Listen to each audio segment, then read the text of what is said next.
Hey guys, it's Everything Cards, and today I've got a deck review on the Fournier 605 deck. This was another request by a subscriber, and like I say in every video, I'm totally open and glad to do your requests.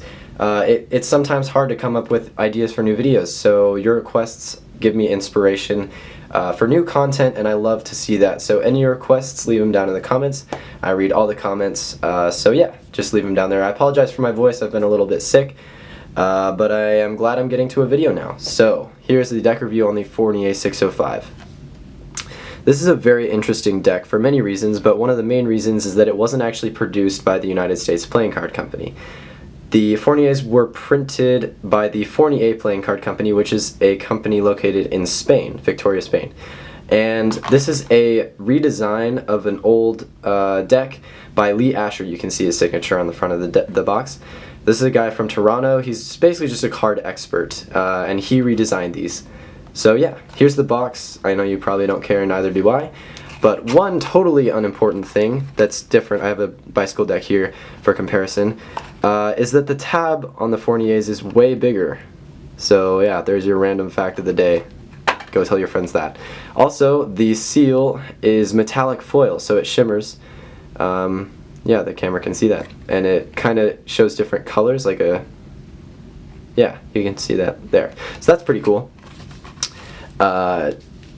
Here are the extra cards. Unlike most decks where you get 4 extra cards, the Fournier deck gives you 3, 2 jokers, with some really just weird looking guys. They look like gestures, but also if those are ears, my guess would have to be that they're elves. I really don't know. Yeah, those are the jokers. At least you get 2 of them, good for standard routines. And then you get this card with a bunch of cursive writing that I didn't read. I kind of did my own research that I talked about earlier. Here is the back design. It is brown and it is intricate. Those are the words that I would describe it with. You can make your own, but I think it looks really cool. Yeah. Here are the faces. Fairly standard, but not bicycle faces. Here, for comparison, here's a queen of a bicycle deck. Definitely not the same, but totally the same colors and very standard. So you could play poker with these. You could totally do magic with them. Nothing too special or crazy. Okay, here's the Ace of Spades. Classy, cool. Yeah. So standard, but also that goes along with the feel of this deck, which I'm going to talk about now. This deck is just, it's a classic, okay? It looks good in collections, and it's a classic deck. It handles like a very strange deck. It does not fan well, as you can see. For comparison, here's a deck of bicycles that I've been playing around with for years, and it still fans beautifully.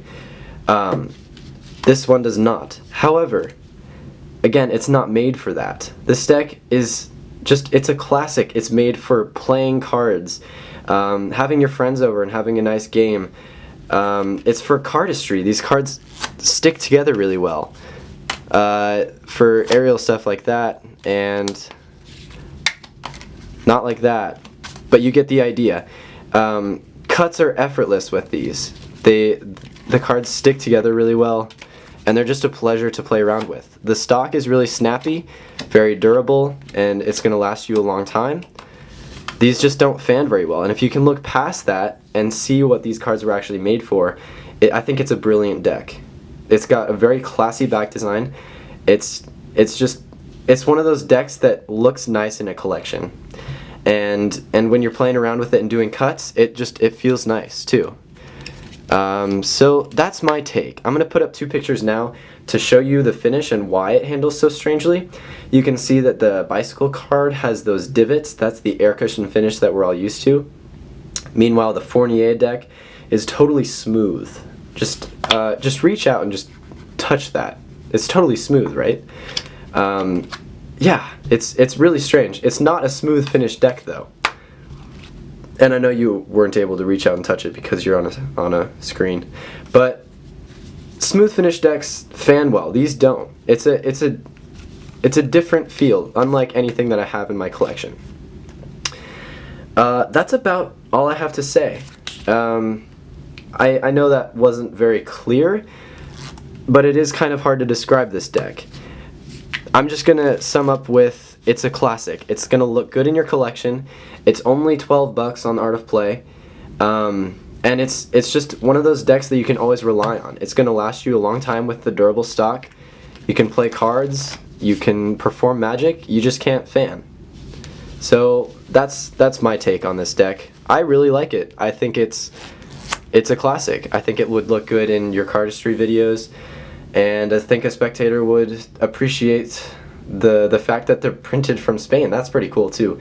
Yeah, so again, leave any kind of questions or requests down in the comments. I read every comment, and they do mean a lot to me. Thank you guys so much for watching, and I'll see you next time.